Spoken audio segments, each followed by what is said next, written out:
Hello guys, आज मैं आपको प्रेम मंदिर लेकर चलती हूँ। जैसा कि मैंने आपको पहले व्लॉग में बताया था कि अचानक से हमें वृंदावन जाना पड़ा। नहीं मतलब मेरे हस्बैंड का तो प्रोग्राम था ही कि वो वृंदावन जाएंगे, बट मेरा जो अचानक से जाना हुआ, मैंने अपनी फीलिंग आप सभी के साथ शेयर की थी कि मेरे साथ अचानक से ये क्या हुआ था। और हमने की थी भरी ठंड में पैदल यात्रा। आई होप आप सब अच्छे होंगे। और मैं आपका स्वागत करती हूँ अनदर व्लॉग में। और ये वृंदावन व्लॉग है जिसमें मैंने आपको पहले बांके बिहारी जी के दर्शन कराए और सभी राधा वल्लभ के दर्शन कराए थे पहले व्लॉग में। और इस व्लॉग में मैं आपको दर्शन कराने वाली हूँ प्रेम मंदिर की हर एक झांकी दिखाने वाली हूँ जो वृंदावन में श्री कृष्ण जी ने अपनी लाइफ जो गुजारी थी, जो जीवन गुजारा था, वो सारी जर्नी आज मैं आपको प्रेम मंदिर के अंदर दिखाऊंगी। हम गेट में एंट्री कर चुके हैं और आपको सामने चेकिंग दिखाई दे रहे होंगे। पुरुषों के लिए अलग और महिलाओं के लिए अलग चेकिंग थी। और ये है प्रेम मंदिर, बहुत ही ज़्यादा खूबसूरत है। और जैसा मैंने राम मंदिर देखा था, कुछ इसी टाइप की कारीगरी इसमें की गई है। और इस तरफ आप देख सकते हो श्री कृष्ण जी का जो पूरी फैमिली थी, पूरा गांव था, वो यहाँ पर दर्शाया गया है। हर एक मेंबर को दिखाया गया है, उसके मित्रों को दिखाया गया है, जो सुदामा और जो उसने जर्नी जी थी, वो सारी झांकियाँ यहाँ पर मंदिर के अंदर, मंदिर की जो दीवारें हैं उस पर दर्शाई गई हैं। और आपको बिल्कुल जूम करके भी मैं दिखाने वाली हूँ कि इस पर क्या कारीगरी की गई है प्रेम मंदिर पर। सामने आपको प्रेम मंदिर दिख रहा होगा, ऊपर लिखा हुआ कारीगरी आपको साफ दिख रही है। बिल्कुल करीब से मैं आपको दिखाने वाली हूँ किस तरह का ये प्रेम मंदिर, कितने साल इसको बनने में लग गए, यानी कि 11 साल इसको बनाने में लग गए कारीगरों को।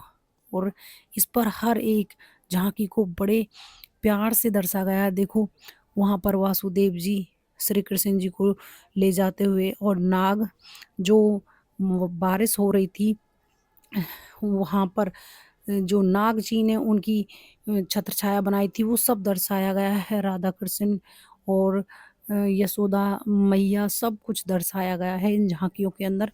और यहाँ पर देखो ग्वाले जो गैया चराते हैं, और बीच में यानी कि दाऊ जिसे बोलते थे बलराम भाई, और श्री कृष्ण जी और उनके सखा गैया चराते हुए, हर एक गैया को भी दिखाया गया है।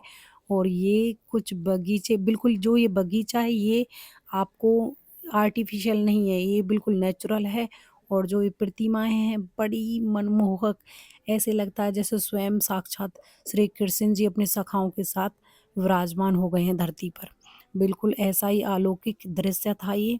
और यहाँ पर वो जीव जंतु जानवर सभी दर्शाए गए हैं जो श्री कृष्ण वनों में जब जाते थे, उनके जब दर्शन करते थे, वो सारी चीज़ें यहाँ पर दिखाई गई हैं। और ये जो छत्र है, छत्र के नीचे श्री कृष्ण जी कितने प्यारे लग रहे हैं। और यहाँ पर राधा संग गोपियाँ संग नृत्य करते हुए दिखाए गए हैं। बहुत ही प्यारा, एक मतलब इतनी अच्छी कारीगरी की है कि जिसकी मैं मतलब वर्णन करना भी मेरे लिए दुर्लभ हो रहा है।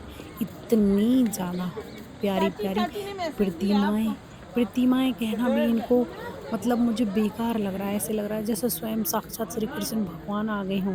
और यहाँ पर अर्जुन के रथ को सँभालते हुए, और इधर राधा संग नृत्य करते हुए, और बहुत सारी गोपियाँ संग भी नृत्य करते हुए दर्शाए गए हैं। मैं कुछ चीज़ें तो मैं रिकॉर्ड ही नहीं कर पाई। मैं इतनी खो गई थी प्रेम मंदिर के जब मैं दर्शन करने जा रही थी। और ये भी मेरे हस्बैंड ने याद दिलाया कि एक व्लॉग बन जाएगा, कुछ तो अपना वीडियो बना ले। मैंने यहाँ के बगीचे की भी वीडियो बनाई।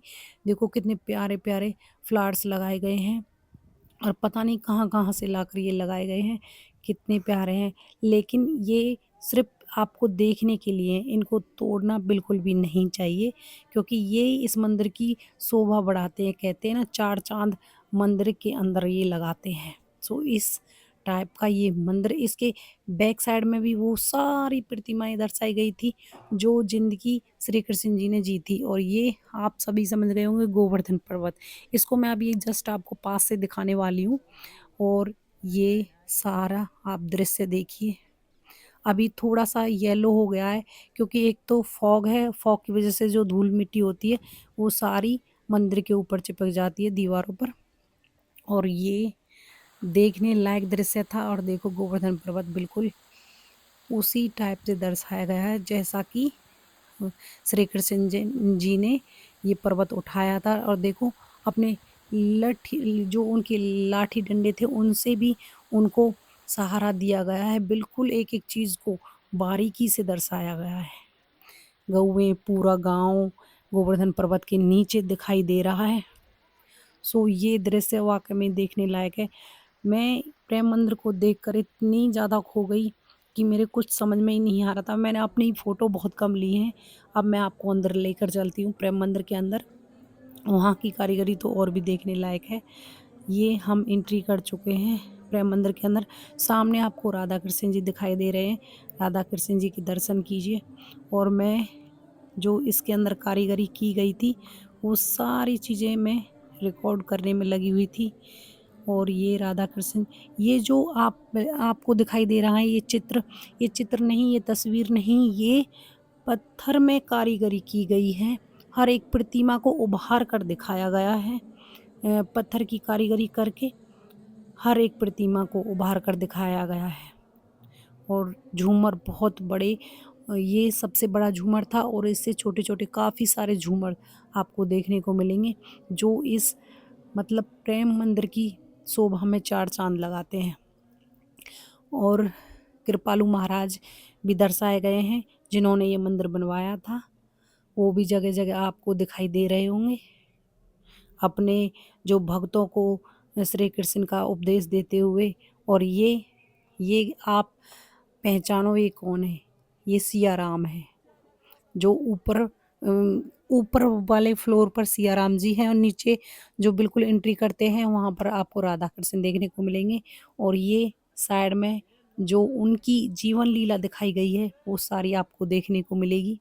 सो ये गोपियाँ संग और राधा संग श्री कृष्ण जी, हर एक चीज़ को बड़ी बारीकी से दिखाया गया है। यही चीज़ मैं देखते-देखते बिल्कुल मंत्रमुग्ध हो गई थी कि ये क्या मतलब, ऐसे लगा जैसे मैंने श्री कृष्ण लीला फिर से जी ली हो, फिर से देख ली हो। और ये मटकी फोड़ते हुए राधा की मटकी को देखो किस तरीके से श्री कृष्ण जी ने फोड़ा है, वो सारी चीज़ें दर्शाई गई हैं। यही एक चीज़ जो मतलब अंदर एक लगाव महसूस करती है, अंदर के मन को मोह लेती है, वो सारी चीज़ें दिखाई गई है। कृपालु महाराज, ये जो बीच में विराजमान है वे कृपालु महाराज हैं, जिन्होंने ये मंदिर बनवाया था। और गोपियाँ संग श्री कृष्ण जी, देखने लायक चीज़ है। देखने लायक नहीं, ये कहो भक्ति में खोने लायक चीज़ है। बिल्कुल भक्ति में खो जाए ऐसा, जिस किसी को भक्ति से लगाव ना हो, उसको भी लगाव हो जाए। ये मंदिर में जो कारीगरी की गई है, वो बहुत ही ज़्यादा अद्भुत है।